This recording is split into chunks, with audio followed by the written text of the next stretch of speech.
नमस्कार, आप सुन रहे हैं ये पुस्तक बक ब्लू पर। Chapter 4 Upbringing of Children. Santosh brings them to Bhubaneswar, about 60 kilometers from Pipli village, where he owns a home and printing press and lives with his wife Aradhana. Santosh calls out to his wife Aradhana, "Look, Aradhana, I have brought someone along with me." Aradhana, coming out of the kitchen, asks, "Who has come?" Santosh, "Look, this is lovely Piyush, Uday and their mother Ramdei." Aradhana greets Ramdei with folded hands and says, "Santosh, I did not recognize them. Are these your close relatives whom I have not yet met?" Santosh informs Aradhana in detail about the super cyclone that hit on October 29th and the people who were displaced as a result. He describes how Ramdei found him at a dhaba where she had sought refuge with her 2 children. During the storm, she lost her spouse and all of her relatives who lived nearby.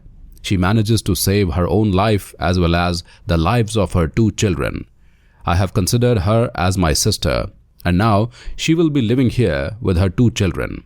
Aradhana bursts into tears as she learns of the tragedy and hugs Ramdei, saying, "Sister, I understand the pain of losing loved ones. We cannot compensate for what you have lost, but we can certainly sympathize with you.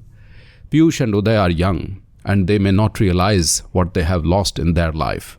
I can assure you that one day these 2 children will achieve their goals and earn your respect in society. We lost our son Madhav in an accident 2 years ago, but we will raise Piyush and Uday to be capable of achieving their aspirations." Santosh makes arrangements for Ramdei and her 2 children to stay in the room behind his press and gives Ramdei a job in the printing department of the press.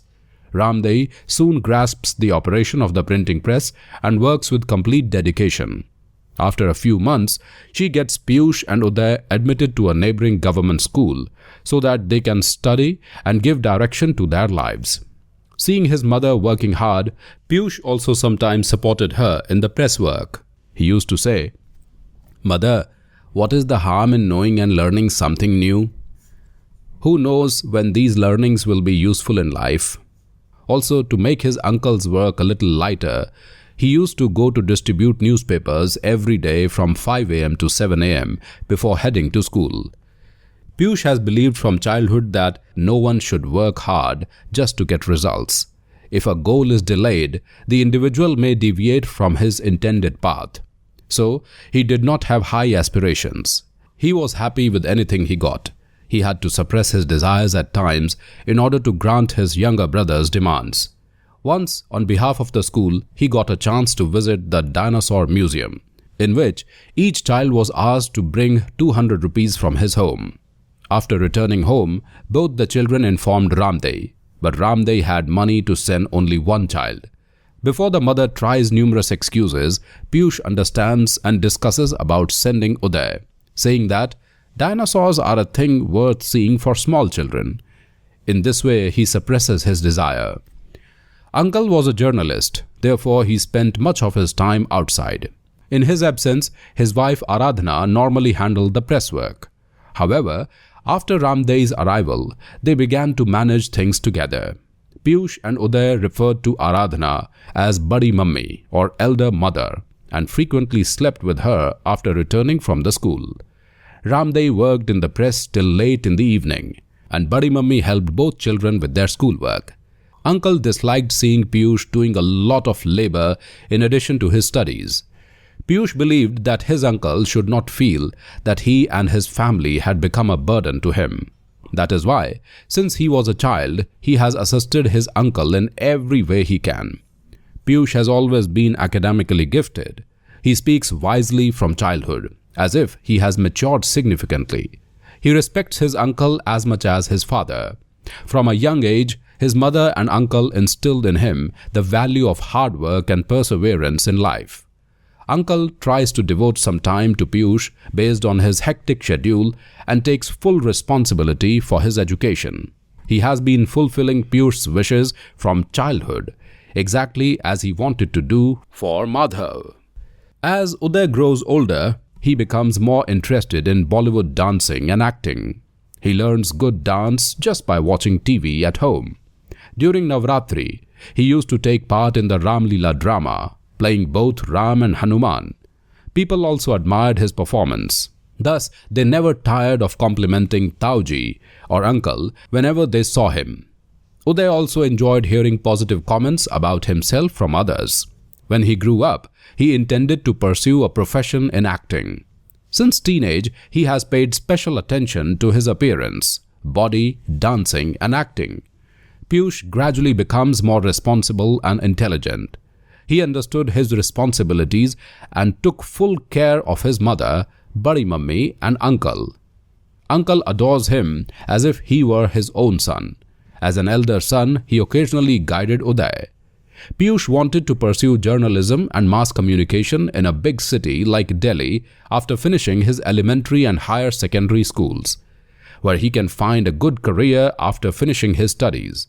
He also aspired to be a journalist like his uncle. One day, Piyush approaches Tauji and says, Tauji, I wish to pursue further studies in journalism and mass communication. I searched the internet and believe there are many decent institutes in Delhi. However, admission requires an entrance exam following preparation. If you allow me to travel to Delhi, I will start preparing. If I get into a prestigious institute, I'll be able to pursue my aspirations even further. Uncle exclaimed, Son Piyush, I always want you to succeed in life. I had hoped that one day Madhav would grow up and fulfill my dream of becoming a journalist. So today you fulfilled my wish. Go son, I wish you the best. Before traveling to Delhi, get information about coaching institutes. Make a housing arrangement near a coaching institute. May God grant you admission to a good institute. Piyush, all right uncle. Yours and mom blessings are always with me. I know what dreams you have had from childhood. I will never be Madhav, but I am confident that I will match your expectations in the future. Uncle gives Piyush a lovely embrace while listening to this. Piyush starts preparing to travel to Delhi. First and foremost, he looks for a top coaching institute to pass the entrance exam. He learns that there are good coaching institutes in Delhi's Lakshmi Nagar area that provide 6-month coaching to help him pass the admission exam. Many PGs and rooms for rent are available in the same location. You can book for yourself after looking at their photos on the internet. Piyush selected a coaching institute and found a place to reside nearby. After finishing all of this work, he promptly books a train ticket to Delhi and travels there. अभी आप सुन रहे थे ये पुस्तक बक blue पर। आपको ये किताब कैसी लगी कमेंट में हमें जरूर बताएं। साथ ही स्क्रीन पर दिए गए सभी प्लेटफॉर्म्स पर हमको फॉलो करना ना भूलें। धन्यवाद।